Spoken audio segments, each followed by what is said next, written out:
여러분 지난 한 주도 하나님의 은혜 가운데 잘 지냈나요? 이제 날씨가 제법 쌀쌀해졌습니다. 소망실에서 이렇게 평일에 혼자 앉아 있으면 이제 춥다는 느낌마저 듭니다. 여러분에게 보이진 않겠지만 지금도 무릎 담요를 하고 있는 상태입니다. 사람의 온기가 채워지면 소망실은 금세 따뜻해지는 곳입니다. 어서 속히 여러분들과 예배도 드리고 이곳에서 교제도 함께 할 수 있었으면 좋겠다는 생각이 듭니다. 그때까지 각자의 자리에서 하나님의 말씀을 기억하면서 힘써 살아가기를 소망합니다. 그럼 오늘 10분 사묵자 14번째 시간 시작하겠습니다. 이제 사무엘상 3장으로 넘어왔습니다. 오늘 우리가 보게 될 본문은 제법 잘 알려져 있는 내용입니다. 지금까지는 그 이름만 언급이 되었던 사무엘이 하나님이 그를 직접 부르심으로 이제 역사의 전면에 등장하게 되는 첫 장면이라고 할 수 있습니다. 하지만 그 시작을 보면 상당히 암울하다는 느낌을 받게 됩니다. 1절에서 여호와의 말씀이 희귀하여 이상이 흔히 보이지 않았다라고 말씀합니다. 여러분이 지금까지 우리 강의를 잘 따라왔다면 현재 이스라엘이 어떤 상태인지 기억을 하고 있으리라 봅니다. 지금 이스라엘에게는 참 소망이 없는 상태입니다. 그 명확한 증거로 성경이 이어지는 2절에서 다시 엘리에 대한 이야기를 꺼내놓고 있는 것을 보게 됩니다. 엘리의 눈이 점점 어두워가서 잘 보지 못했다. 이제 지금쯤이면 여러분은 이것이 무슨 의미인지 바로 나와야 합니다. 무엇을 말하고 있는 것이죠? 단순히 육체적인 눈의 상태가 아니라 영적으로 무감각해져 가고 있는 것을 성경이 이렇게 고발을 하고 있는 것입니다. 그리고 이것은 단지 엘리 한 사람의 문제가 아니라 이스라엘 전체의 영적인 상태라는 것을 강조해서 말씀을 하고 있다는 것이죠.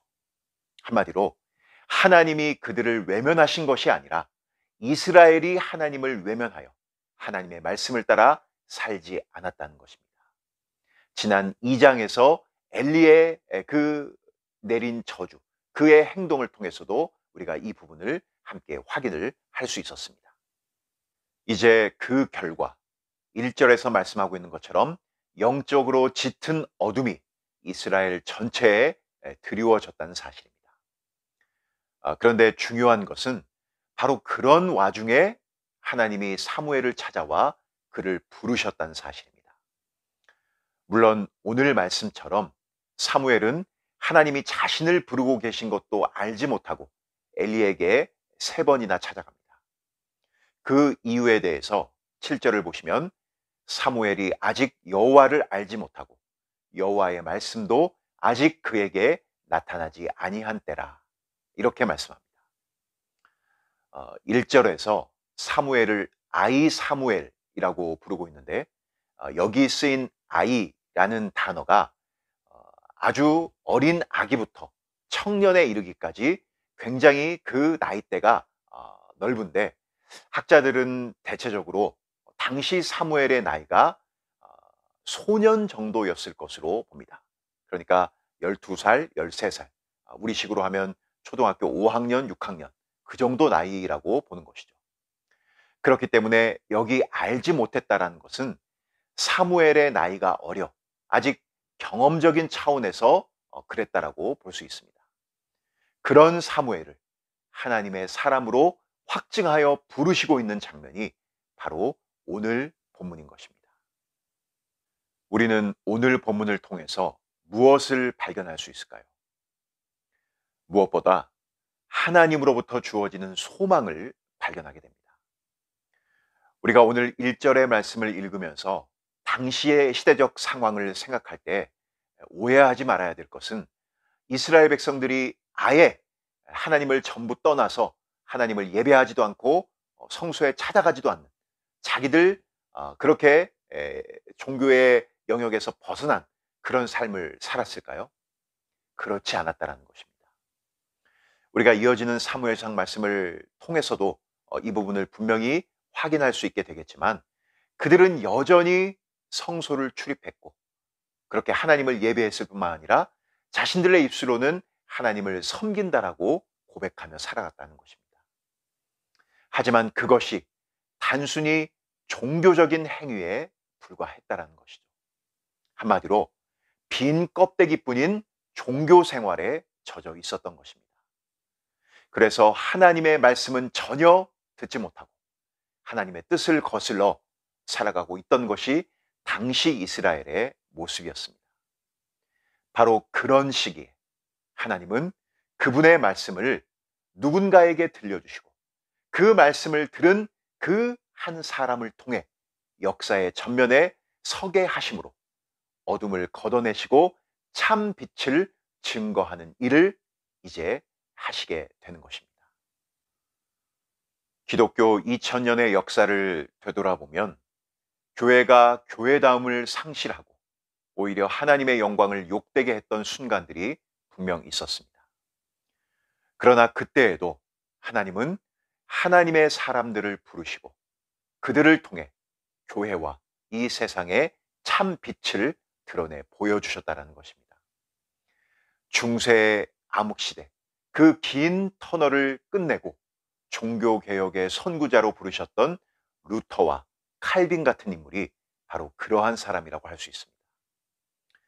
하나님은 하나님의 교회를 어둠과 욕됨의 상태 그대로 두지 않으시고 말씀으로 찾아오셔서 그의 종들을 통해 일하시는 살아계시는 하나님이란 사실을 우리는 꼭 기억해야 하겠습니다. 그래서 다시 회복시키시고 하나님의 영광을 반드시 드러내신다라는 것이죠. 오늘 말씀을 통해 우리는 한국 교회를 생각해 볼 필요가 있습니다. 오늘날 교회의 모습은 어떠할까요?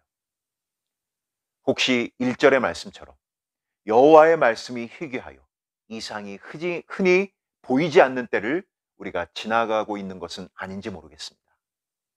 교회 건물은 크고 화려해졌지만 십자가의 고난은 피하고 숨기려는 모습들, 코로나 사태로 중단되었던 현장 예배가 회복되었음에도 불구하고 다시 예배 드리지 않는, 그 자리에 나오지 않는 사람들의 모습들, 어쩌면 당시 이스라엘의 모습이 오늘 우리 시대에 그대로 재현되는 것은 아닌지 모르겠습니다.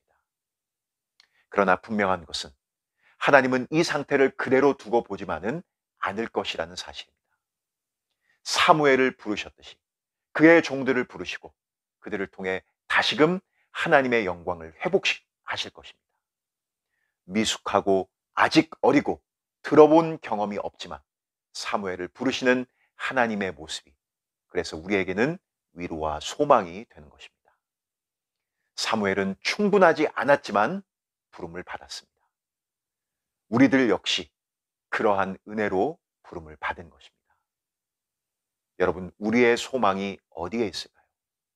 한국 교회의 소망이 어디에 있을까요? 바로 그 하나님에게 있습니다.